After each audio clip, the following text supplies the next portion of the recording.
We've received the latest releases from Verlinden Productions in America. They've been sent to us by Hysterex agents. There's a whole stack of releases, and what we see here are the December 2014 and January 2015 releases. We've broken them down by theme, and we'll start with the Diorama Accessories. First up is this one. If you're making a modern diorama, this is going to be very useful. Item 2819, some modern steel cable reels in 1/35th scale. You can see from the box this is the fairly typical sort of item you'd find lying around any modern workshop or work yard. So let's take a look inside. Fairly simple to construct. Just some well moulded pieces that you need to remove from the resin back and just assemble.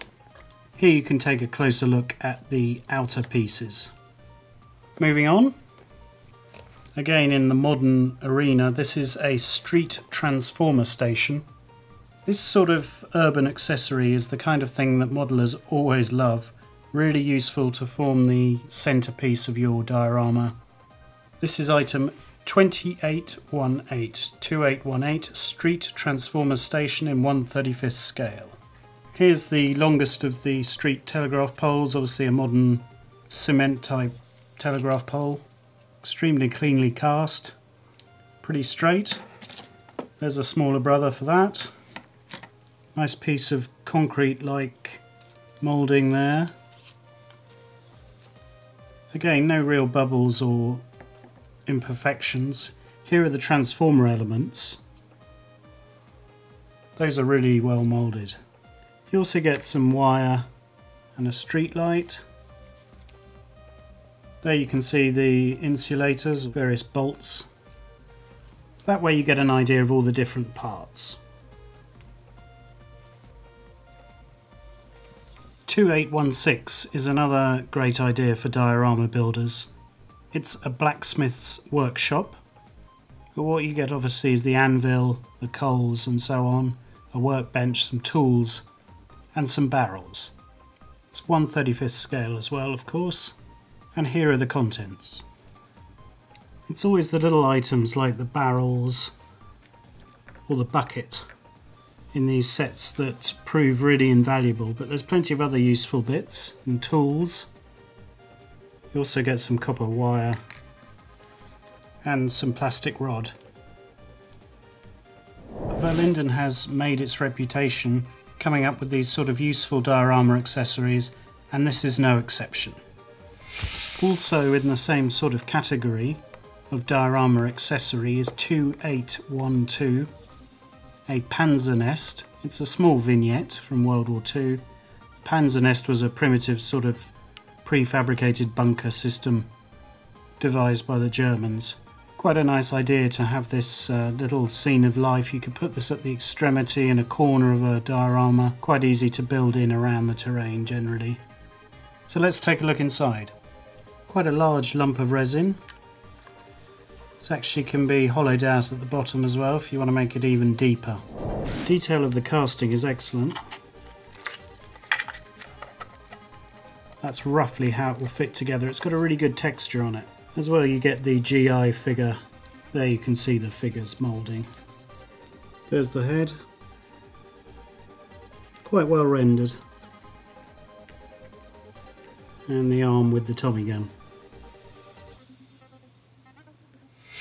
These items might be useful for both diorama builders and model makers, scratch builders and so on. Item 2817 and 2813. 2817 is 100 bolts and 100 nuts, and they're large, whereas 2813, 100 bolts, 100 nuts, two sizes, and they're smaller. These are the large ones, 2817. These are actually so large you could probably use them for a number of different scales. The screw thread is particularly well created, and they match up with the bolt.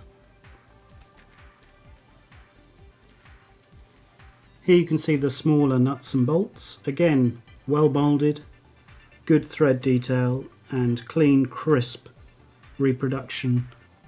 There are different sizes and different depths of nuts and bolt. Very useful for your scale models.